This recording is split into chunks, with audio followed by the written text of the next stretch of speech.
안녕하세요. 오윤기 컴퓨터입니다. 오늘은 정말 예상하기 어려웠던 경우 때문에 원래 하려고 했던 작업을 다 할 수가 없었던 그런 경우를 소개시켜 드리려고 하는데요. 정말 예상할 수가 없었습니다. 이 노트북. 일단 노트북은 HP 제품이고요. 국내에서 구매한 제품이 아니라고 하셨어요. 해외에서 구매하신 제품인데 사용하는 거는 국내에서 사용하는 건 문제가 없긴 없죠. 일단 노트북 연식이 좀 된 거라 하드디스크를 빼고 SSD를 넣기로 했고, 그리고 메모리가 현재 DDR3 4기가였는데 4기가 추가해서 8기가로 올리기로 했어요. 그리고 손님께서 이제 찾으러 오시면 이 노트북의 블루투스 기능 활용하는 방법을 좀 알려달라고 하셔서 흔쾌히 알겠다고 말씀을 드리고 이제 노트북을 놓고 가셨습니다. 그런데 작업을 하다 보니까 손님께서 요청하신 사항 3가지 중에 한 가지밖에 할 수 없었어요. 3가지가 첫 번째는 SSD 교체, 두 번째가 메모리 추가, 세 번째가 블루투스 이용법. 이 3가지 요청 사항 중에 SSD 바꾸는 작업 한 가지밖에 할 수가 없었습니다. 메모리도 추가할 수 없었고, 그리고 블루투스 사용하는 방법도 알려드릴 수가 없었어요. 그 이유가 뭐냐면 정말 예상할 수가 없었는데 보여드릴게요. 일단 하드디스크에서 SSD는 교체된 상태입니다. SSD를 교체해서 윈도우 설치까지 되어 있는 상태인데 왜 메모리 추가를 못했고 왜 블루투스 사용을 할 수가 없는지 그거에 대해서 지금 보여드리도록 할게요. 노트북 뒷면에 카바가 하나 있는데 이 카바를 열면 이 안에 메모리랑 와이파이 모듈이 들어있다는 이런 로고가 그려져 있거든요. 그래서 손님 오셨을 때 이거를 제가 열어봤어요. 손님과 같이 메모리를 추가할 수 있나 없나 열어봤는데 분명히 추가를 할 수 있게 돼 있는 거예요. 그런데 결국은 할 수가 없었습니다. 자, 여기 보시면 지금은 삼성 DDR3 4기가짜리 하나 꽂혀 있어요. 그리고 이렇게 열어보니까 여유 공간이 하나 있잖아요. 그래서 여기다가 삼성 거 4기가짜리 꽂아 드리기로 했었습니다. 그런데 자세히 보시면 눈썹이 좋으신 분들은 알아보실 수 있을 건데 메모리를 꽂고 나서 메모리를 고정시키는 걸쇠가 없죠. 양쪽에 현재 설치되어 있는 메모리처럼 이렇게 걸쇠가 있어서 메모리를 고정시켜주는 그런 걸쇠가 있어야 돼요. 근데 없습니다. 없고, 그리고 메모리를 꽂을 수 있는 이런 슬롯이 없어요.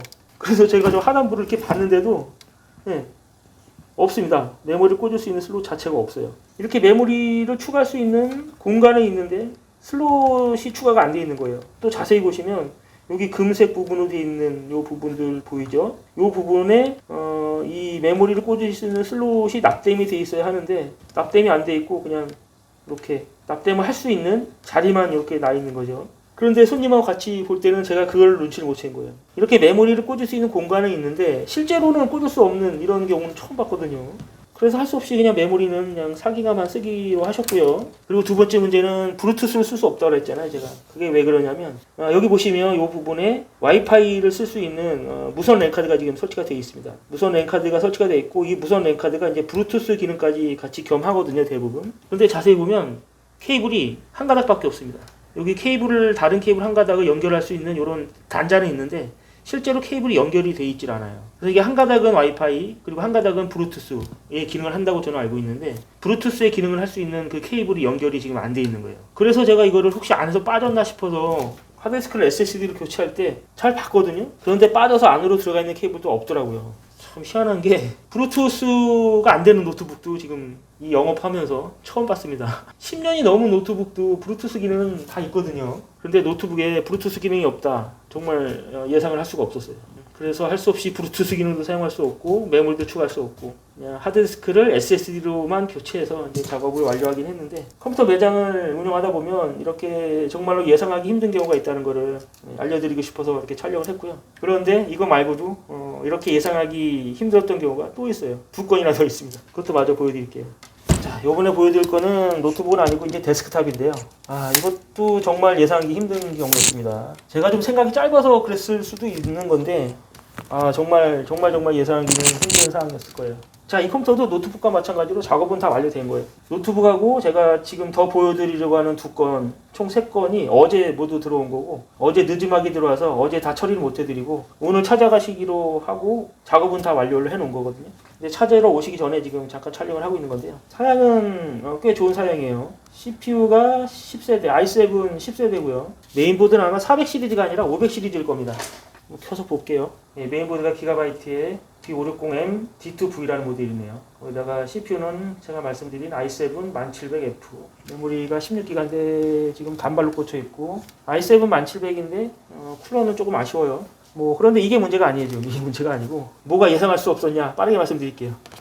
손님께서 이 컴퓨터에 기존에 쓰고 있던 SSD 용량이 부족하다. 그래서 넉넉한 용량의 SSD로 바꿔달라. 그렇게 갖고 오신 거거든요. 기존에 쓰시던 SSD는 이제 500기가짜리인데 게임을 많이 깔고 하다 보니까 이제 부족하신 거예요. 그래서 1테라짜리로 이제 교체하기로 하셨고 쓰시던 500기가짜리는 D드라이브로 저장용으로 쓰시기로 했습니다. 그런데 결국은 이 사용하던 500기가짜리 SSD를 D드라이브 저장용으로 쓸 수가 없게 됐어요.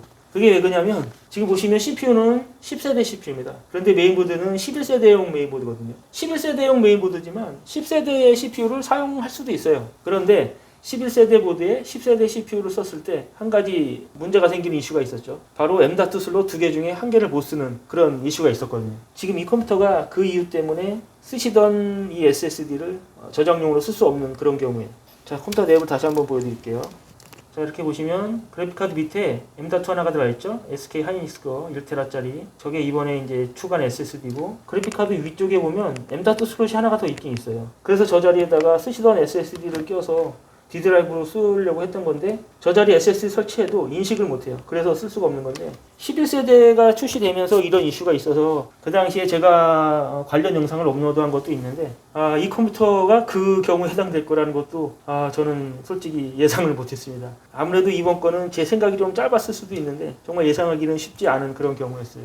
그렇다고 여기다가 M.2 SSD 말고 2.5인치형 SSD를 달아서 기존의 SSD를 D드라이브로 활용할 거냐, 그것도 좀 아닌 것 같죠. 그것도 좀 아닌 것 같고 차라리 D드라이브를 포기하고 제대로 속도가 나오는 SSD를 쓰시는 게 더 맞는다고 생각을 해서 D드라이브 사용은 포기하고 M.2형 SSD를 써서 SSD 업그레이드를 하기로 했습니다. 자, 두 번째 컴퓨터의 경우까지 이렇고요. 그리고 세 번째 경우도 보여드릴게요. 자, 얘가 세 번째 케이스 컴퓨터인데요. 얘는 조립 컴퓨터는 아니고 완제품이에요. 아서스에서 나온 로그 시리즈 완제품인데 저도 이거는 아직 작업을 안 했고 그리고 사양도 아직 안 받고 다만 어제 작업하려고 잠깐 열어봤다가 아이고 이것도 또 내가 예상 못했던 경우구나, 이것도 하기로 했던 작업을 못하겠구나 하고 밀어놨던 거거든요. 그리고 오늘 작업하려고 하고 또 작업하기 전에 이건 또 무슨 경우인데 작업을 하기로 했던 작업을 못하게 됐느냐, 그것도 이제 보여드릴게요. 분해하기 전에 일단 사양 먼저 볼까요? 저도 이 컴퓨터 사양을 안 봤거든요. 그래픽카드만 빼봤는데 아이고 안되겠다 싶어서 접은 건데 오늘 한번 부팅 시켜봐서 사양 한번 같이 보겠습니다. 라이젠 7 5800X 라이젠 7 5800X고 메모리는 16기가네요. 일단 하이닉스 8기가짜리 2개 16기가로 꽂혀져 있고 그래픽카드가 RTX 3060. 컴퓨터가 이제 고사양이고 구매하신 지 얼마 안 됐는데 이것도 SSD 용량이 부족하다고 SSD를 이제 바꿔달라고 오신 거예요. 그래서 이 컴퓨터도 SSD를 1테라로 바꾸고 쓰시던 SSD는 D드라이브를 활용하기로 그렇게 하고 이제 맡겨놓고 가셨는데 막상 뚜껑을 열어보니 이것도 그렇게 할 수가 없어요. 자, 왜 그런지 그것도 보여드릴게요. 어제 손님이 맡겨놓으시고 이제 M.2를 설치하려고 제가 이제 그래픽카드를 이렇게 뺐겠죠. 그래픽카드 밑에 이제 M.2 슬롯이 하나가 더 있으니까 거기다가 이제 SSD를 추가하려고 그래픽카드를 제거했습니다. 제거했더니 저기 뭐 이상한 게 막 덕지덕지 붙어 있는 게 꽂혀 있는 거예요.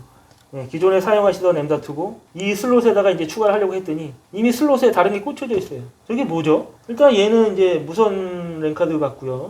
그리고 얘가 이제 USB 연결이 되어 있는데 이거 뭔지 모르겠어요. 처음에는 옵테인 메모리인가 이렇게 생각을 했는데 옵테인 메모리도 아닌 것 같고 저게 뭔지는 이제 제가 차후에 좀 더 공부를 해서 영상 편집할 때 이제 자막으로 좀 남겨드릴 텐데 그래서 결국은 얘도 쓰시던 SSD를 D드라이브로 활용하지 못하고 얘도 그냥 1테라짜리 SSD 하나만 그냥 쓸 수밖에 없는 그런 사연이었습니다. 이렇게 컴퓨터 수리를 하면서 지금처럼 예상하기 어려웠던 경우 때문에 수리를 하기로 했던 그 과정대로 못하는 경우가 가끔 있긴 있거든요. 가끔 있긴 있는데 그런데 그런 경우는 대부분 제가 실수를 하고 제가 놓쳐서 이제 그런 경우가 많은데 오늘 보여드린 이 3건의 경우는 정말로 예상할 수 없었던 이런 경우라고 생각을 하거든요. 사실 저는 지금까지 구구절절하게 이제 변명한 거밖에 안 됐겠죠, 사실. 역시 좀 더 많이 공부하고 항상 눈과 귀를 열어놔야 되겠다 이런 생각을 또 많이 해보게 되네요. 이번 영상은 이렇게 마칠 텐데 분명히 제가 또 이렇게 예상할 수 없는 이런 케이스가 또 발생할 거란 말이죠. 이럴 때 손님들도 좀 넓은 마음으로 이해를 해주셨으면 감사하겠습니다. 이번 영상은 이렇게 마칠게요. 감사합니다.